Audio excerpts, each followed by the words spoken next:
Pessoal, vou pedir que vocês se apresentem e digam desde quando estão na banda, por favor. Alguém começa aí. Calegari.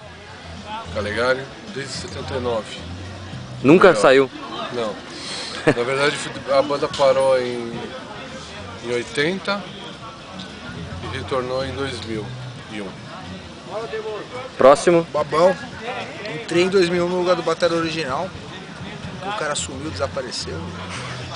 Tô até hoje na Graças a Deus. Eu desde o início. Indião. Desde o início. E tem mais o Hélio que tá dando uma descansada, né? Também é desde o início. Também é desde o início. Pessoal, o Índio tá morando aqui no Rio Grande do Sul, em Canoas, né? Como é que vocês estão fazendo pra ensaiar, assim? Não estamos. Então, A gente, na verdade, a gente tá quase um ano sem se ver. Nós ensaiamos hoje. Ensaiamos hoje lá no programa de TV. no radar da TVE. Lá tocamos praticamente sem ensaio. Ensaiamos lá. Cara, e quanto tempo, então, durante todo esse tempo o Condutor estava praticamente parado, assim, estava hibernando. Na verdade, a banda, ela retornou, esses 10 anos ela fazer um registro. Toca, mas assim, retornou mais pra fazer um registro, porque a banda, afinal de contas, não tinha registro nenhum.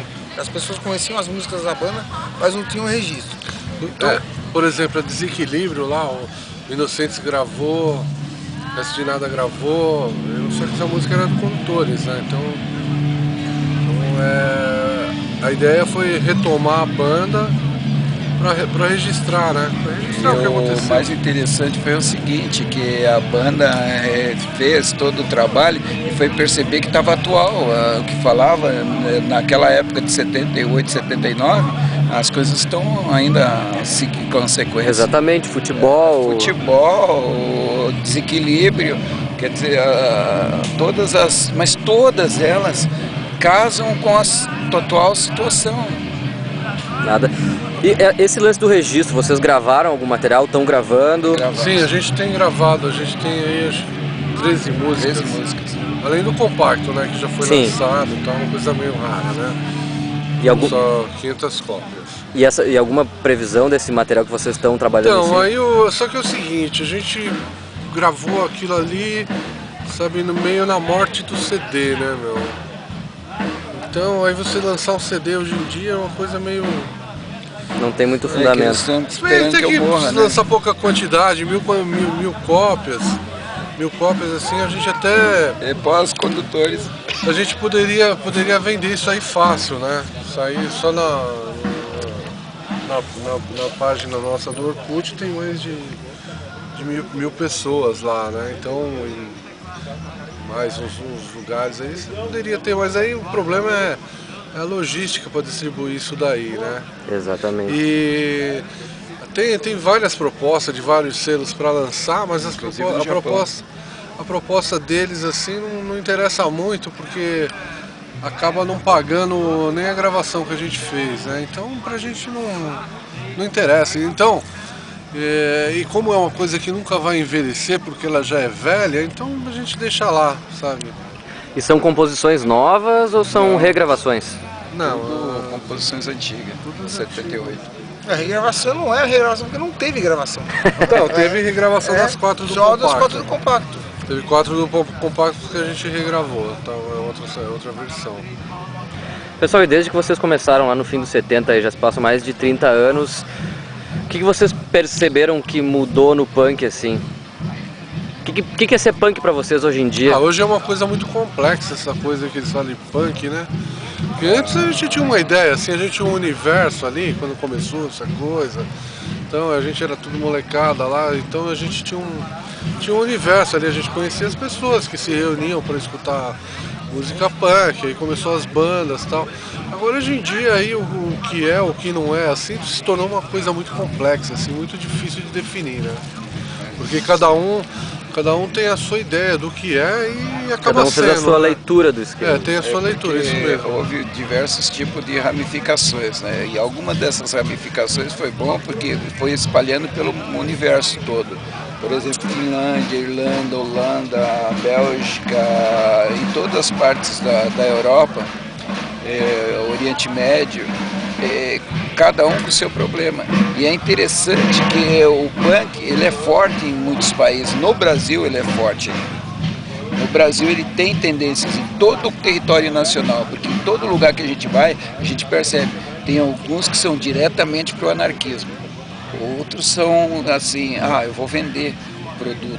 Uns eles são mais ligados ao movimento punk mesmo, aquele movimento que ainda pessoas ainda mantêm aquele negócio ideal, aquele lance político. E tem a cena, né? O movimento mais Sim. a cena punk, né? Porque na verdade o punk foi uma revolução cultural. Estou interessado na música, né? Como que na verdade a gente era mesmo mais interessado na música do que na coisa política em si, até porque não sei se a gente entendia muito de política, não sei se eu entendia de política o quanto eu entendo hoje, sabe? Porque o que eu vejo na política sabe, o que era aquela época era uma outra situação. Era outra situação que você tinha um governo autoritário, sabe? Controlado pela CIA. E a gente era contra o governo porque o governo era uma repressor, coisa autoritária. E de repente hoje, não sei se esses caras que voltaram depois tivessem pego o poder naquela época, talvez podia ter sido bem pior, do que foram os militares, sabe? Porque você vê o que aconteceu, sabe, com os países quando os comunistas tomaram poder, como Cuba, como, sabe, Afeganistão, sabe, como Vietnã. Você entendeu? União Soviética, que é... Mas esse próprio resgate histórico que tu mesmo está dizendo agora, tu acha que tu teria se interessado por isso se não fosse o punk? Eu acho que sim, porque era uma coisa que estava muito...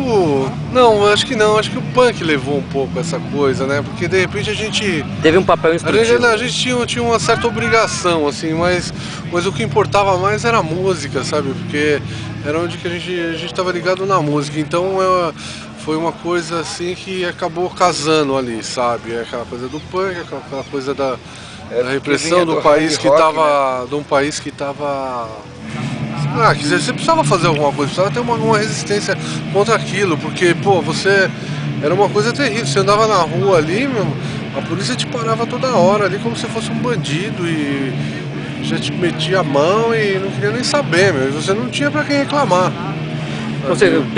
Pelo que eu acompanho de vocês, assim, sempre que vejo entrevistas e coisas, sempre é um tema recorrente essa questão da ditadura, que vocês viveram isso, que é uma coisa muito forte, assim, vocês sofreram muito com isso, assim? Eu só fui preso, né? Foi preso quando, Índio? Várias vezes. Várias vezes? Mas de dormir no chilindró, de ficar vários dias, ou só de ser recolhido e devolvido para as ruas? Tragado a violência, sofreu assim, choques e vários tipos de barbaridade. Mas isso daí também são coisas que a gente merece, né? Poxa vida, você vai questionar com um cidadão que não respeita nem ele mesmo, ele é obediente, você vai querer o quê? Vai discutir com ele? Ele é simplesmente um operário meu, mas não sabe, ele vai achar chato eu querer questioná-lo, saber que ele é um escravo do sistema. E como que ele pode? E aqueles outros lá que estavam comandando ele também é outro escravo, que basicamente ele vem de lá de cima, lá a elite controlando eles. E assim vai ser o mundo todo, controlado. Tu acha que tem uma visão meio apocalíptica então, Indy? Tu acha que não vai mudar, não tem como melhorar? Vai mudar. Nada que um efeito nuclear não resolva. Eu acho que a tendência é melhorar, porque quando você tem acesso à informação, aí você se questiona mais, né? Acontece que aqui no Brasil, eu não sei o que acontece, é que as pessoas assim, elas se acomodaram numa certa forma que parece que não tem reação a nada, assim, sabe? Mas isso daí é uma coisa que vai ter que mudar. Informações necessárias. Isso que nos causa o caos. Porque tal, você entra numa universidade aí, puxa vida, você sofre. De repente, conforme o seu tipo de grau de pensamento, você nem pode ser daquela instituição. E é o teu negócio, sempre quando termina o curso, você tem que ir lá assinar. Você termina a faculdade, aí você vai fazer pós-graduação, depois você faz doutorado. Depois do doutorado, você não é mais social. Você se torna um antissocial, você é elite. Aí você controla uma massa. Agora, o que eu acho que acabou assim durante esses 20 anos aí, depois da ditadura, mesmo no final da ditadura, quando acabou o milagre econômico, o que aconteceu assim foi uma destruição assim das famílias, sabe? As famílias assim, educação, saúde, todos os tipos de coisa. Tudo isso, mas o pior de tudo assim foi quando o pai de família ele vai lá, perde o emprego, ele já não tem mais como sustentar a família, aí de repente o cara entra pro alcoolismo, sabe, abandona os filhos, e aí você vê essa violência que tá aí hoje, né?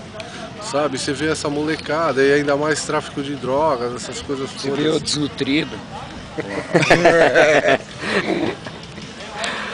Pessoal, semana passada a gente teve um acontecimento, acho que trágico para todo mundo, enfim, vocês conviveram com um cara que foi a morte do Redson, assim, como que foi para vocês saber disso? Sem falar do viúvo. Oi? As coisas sérias, as coisas cruel. As pessoas morrem mesmo, mas o importante é que ele não morreu, ele conduz uma versão, porque é interessante o que aconteceu. Porque, poxa vida, chegou o tempo dele. Ele vai partir e vai continuar acelerando as coisas. Porque quantos ele adquiriu nesses últimos dias? Quantas pessoas não veio querer conhecê-lo? O importante é que ele deixou o papel dele. A obra dele fica. Vários registros. A questão dele de vários registros, isso é muito importante. Ele basicamente continuará vivo por muitos anos. Com certeza. Na questão não de corpo, mas sim de presença de pensamento. E quantas crianças querem pela paz? Pô. Sempre mensagens positivas, né? Caligari também que conviveu com o cara, pô. O que deixa a gente chocado ali, porque assim, né, ó, por exemplo, é alguém assim do seu tempo que tá indo, né? Então isso daí te deixa assim, você fala, pô, né, o cara que estava aqui do lado, não que não morreram outras pessoas, mas sim, tinha outras pessoas que a surpresa não era elas terem morrido, mas a surpresa era elas continuarem vivas durante aquele tempo, pelos exageros que faziam, ou pelas confusões que se metiam. Agora o Redson não, o Redson era uma pessoa ali que estava junto com a gente, pessoal que cuidava da saúde. Era um cara ali que, sabe, fazia musculação, tava ali sempre se cuidando, porque os shows deles eram intermináveis, né, meu? Puta, você tocar depois do Collor era uma tristeza, porque era 3, 4 horas de show e ele gostava daquilo e ele continuava com aquilo. Então, era um cara que pra ele fazer isso daí, ele se preparava, sabe? Ele fazia academia, ele corria, tinha virado vegetariano, sabe? Então, ele tinha uma vida regrada ali, aí de repente acontece isso, aí é um choque muito grande pra gente, né? Assim, e outra, uma pessoa ali praticamente da mesma faixa etária, assim, então... Da mesma geração, viveu coisas... Mas acho que foi uma fatalidade aí, sei lá, né? Mas foi engraçado, o último show que ele fez em Canoas, ele pegou, aí ele me viu lá, ele chegou e fez um agradecimento estranho, ele agradeceu pela questão de estar com a minha presença lá e me tocou no dia que ele faleceu, porque o que acontece?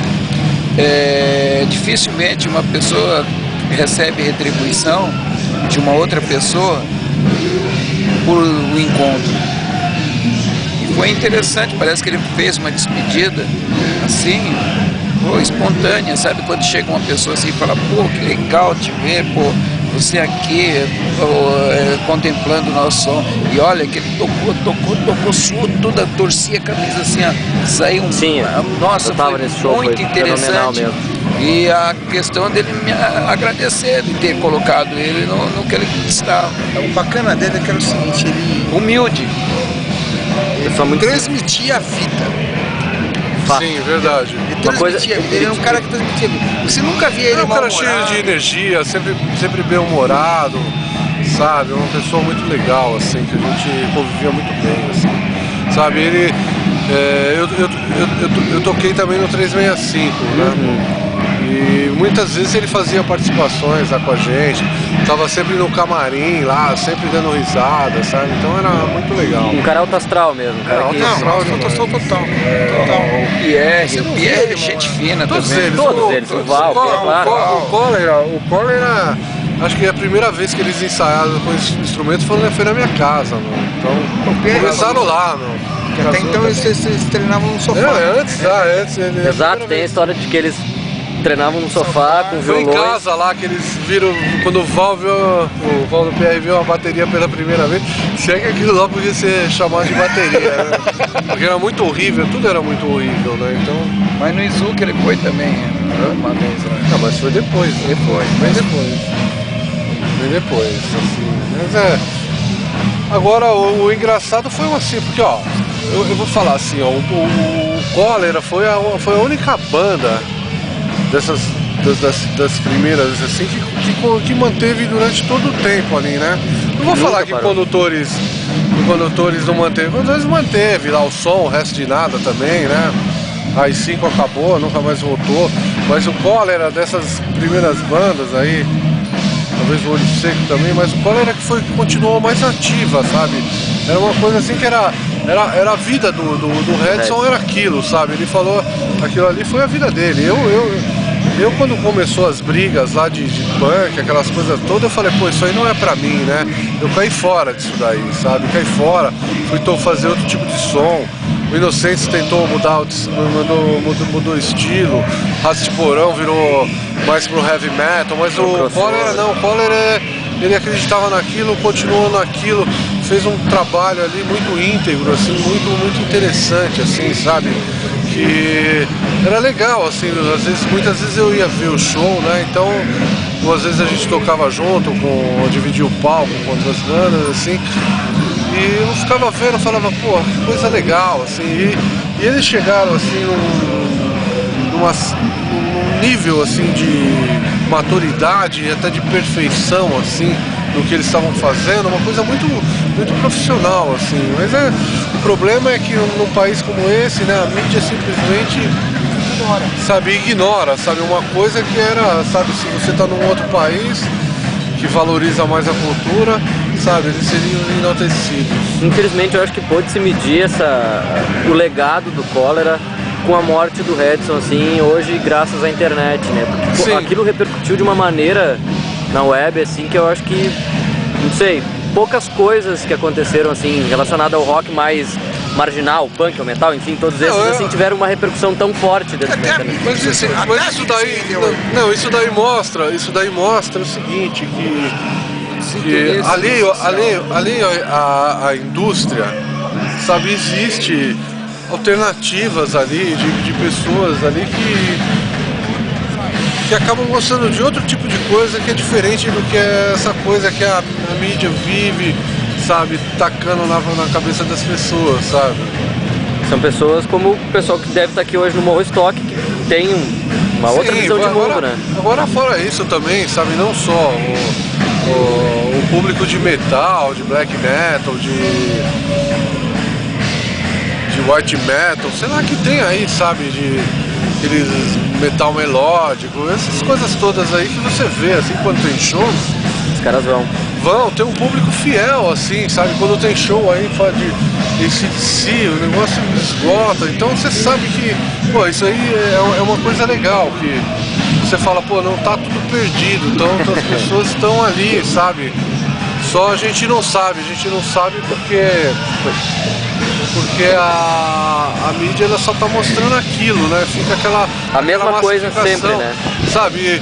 E o dia que descobrirem isso, vão ganhar dinheiro com heavy metal, vão ganhar dinheiro com bandas como o Cólera, porque é só você chegar e mostrar, sabe? Vão ter pessoas ali pra... Mas eu acho que e vai diversificar, sabe? E aí eu acho que a gente entra mais um mérito do Cólera, que eu acredito que eles tenham recebido diversas propostas de gravadoras grandes e que preferiram continuar na independência, né?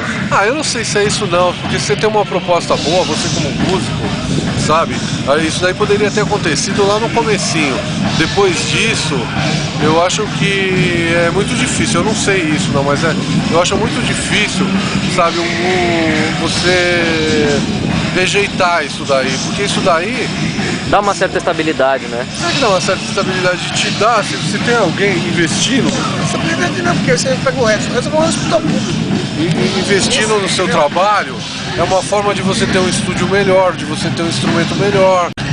Essa mentalidade aí de gravadora que não queria, porque não queria se vender pro sistema, era uma coisa que a gente tinha, sabe, no começo, sabe, que era uma besteira isso, sabe.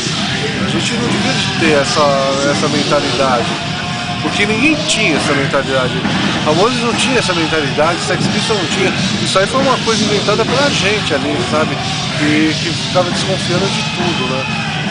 Tanto é que no final das contas, sabe, Inocentes, todas essas bandas aí ficaram ali esquecidas e de repente chegou outras bandas de outros lugares lá, sabe, e acabou tomando espaço. Que ocuparam essa lacuna. E a gente sabia que isso aí ia acontecer, sabe, mas a gente sabia que ia acontecer e optamos por isso, sabe. Na época a gente não tocava em lugares que a gente sabia que o nosso público não ia ter dinheiro para pagar. Então a gente tinha essa postura, sabe? Era uma postura meio romântica, né? Porque, sabe, no final das contas, A realidade é mais cruel. a realidade é aquilo, você tem que sobreviver. Então uma banda precisa, meu. Agora, uma das coisas assim, do governo Maluf, né? O governo Maluf foi uma coisa assim que na época que estava nos Inocentes foi uma coisa que a gente esticava pra caramba, tal. E por ironia, sabe, o Inocentes tocou muito com a Casa de Cultura do governo Maluf. E eu acredito até que conseguiu manter a banda, né? Porque o Clemente vivia disso. Eu já não vivia disso há muito tempo, né? Sabe, eu sempre trabalhei com análise de sistema, programação, eu tinha uma profissão, então pra mim era, eu saía, depois voltava, então é diferente isso. Agora quem vive disso, Da música. como o Redson, como o Clemente, é meio complicado, meu. É meio complicado. Mas eu escolhi não viver de música. E pessoal, e planos futuros do Condutores, assim, esse show agora e depois, muito tempo, depois disso vocês pretendem se apresentar mais, compor novos sons, como é que tá essa ideia? A gente, assim, em relação a compor, assim, acho que não, porque a gente nem lançou o material que a gente tem aí, né? E agora planos, assim, qual que é o plano do Condutores? O Condutores tá aí, a gente não vai acabar nunca, né, meu? Só se alguém morrer aqui, né? E aí o plano é o que tiver, de repente tem uma proposta que nem teve essa aqui, com o Índio, pô, vem tocar aqui com o pessoal aqui de Porto Alegre, o pessoal tá querendo ver e tal. Então tudo bem, meu, a gente vem. A gente dá um jeito lá, né, meu, e acaba Ajeitando as coisas pra ver. dando um jeito e vem aqui, vem e faz o show. Eu acho que é válido também para as pessoas que quer conhecer e sempre apoiou e tal. É uma coisa assim que a gente não pode ficar também negando isso, né? Sim. Sabe, para as pessoas, porque eu acho legal, assim, sabe? Que isso aí praticamente é uma lenda, né? Queira ou não, é uma coisa que é um começo ali. Exatamente. Então a gente, como cultura, né? Como cultura, a gente deve, né, sabe, proporcionar isso à medida do possível, né? Quantas bandas vieram depois da gente? Muitas. É interessante que essa criação de todos os limites não houve. A gente sempre abriu espaço para que fosse crescer, que fosse desenvolver. Nunca chegou e censurou, não toque nossa música, que é interessante que ela faça uma abertura. E as pessoas continuaram fazendo o que era escrito, e o que nos tornou muito importante é que foi o valor. As pessoas sempre falando nisso, veio, né? fora as bandas que com o final do Condutores em 70 e 80, que teve nasceu o Inocentes, o Cólera e o Hino Mortal. Fora isso também, teve as bandas como o Lixomania, que depois virou 365, e também o Raça de Porão. O Raça de Porão nasceu foi depois de um show que eles viram lá no Polo 2. De repente eles viram aquilo e falaram, pô, isso aí dá pra fazer, meu. A gente consegue fazer. Melhor, né? É Então, uma ó, escola, né, cara? Pô, tu vê que... era um negócio simples ali, que a gente conseguiu pegar uma coisa muito simples, assim, com pouco recurso, que era o que a gente tinha, sabe? Hoje em dia você tem um instrumento, você tem várias opções. Naquele tempo era bem Naquele mais tempo era muito difícil, assim, era outra coisa, você não conseguia, sabe? Os instrumentos eram muito caros, eram ruins e a gente não tinha dinheiro, sabe? E a guitarra, acho que já fiquei juntando dinheiro lá uns 2, 3 anos, trabalhando de office boy. Eu que vim bem depois, pô, o primeiro jogo de prato meu, o prato enferrujava. Você vai passar bombril pra tirar ferrugem. Você não tinha condições. Pra comprar importado era impossível e o nacional era muito ruim.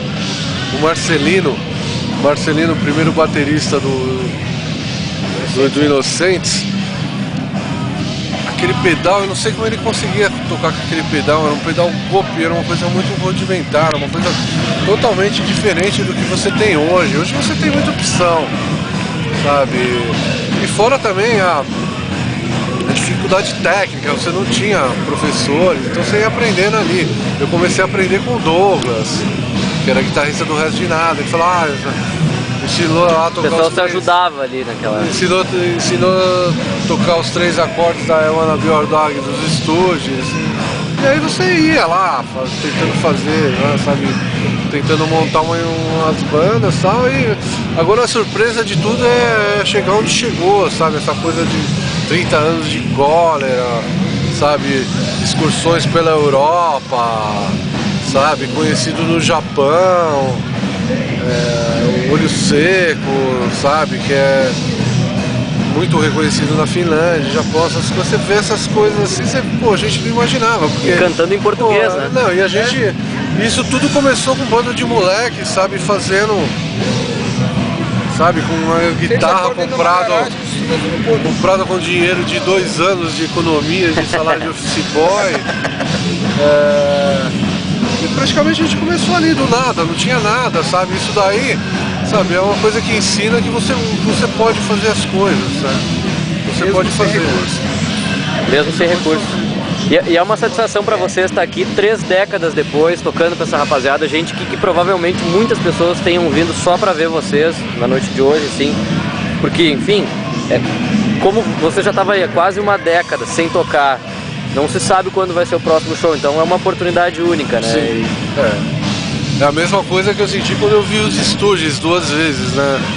Stooges, assim, era uma coisa assim que eu não acreditei, assim, sabe, que não acreditava que poderia ver, assim, e acabei vendo as 2 versões, não com o baixista original, porque infelizmente já tinha falecido há muito tempo, né, então, aí vi, troquei e-mails com o guitarrista, do James Luiz, falei da importância e tal, deles ter vindo, porque, sabe, era uma coisa que Stooges, era uma coisa que nem a gente, assim, uma coisa que, sabe, tem Dali se formaram muitas... Não, tem um significado assim histórico muito grande, mas em matéria de financeiro, assim, não tem nada, sabe? Não tem nada. Assim, a gente mais gastou do que ganhou alguma coisa com isso, né? Mas é uma coisa também que a gente sabe que vai ficar aí, sabe, por muito tempo, sabe? Tanto é o interesse que você tem, sabe? Em conversar com você. Você tem quantos anos, João? 32.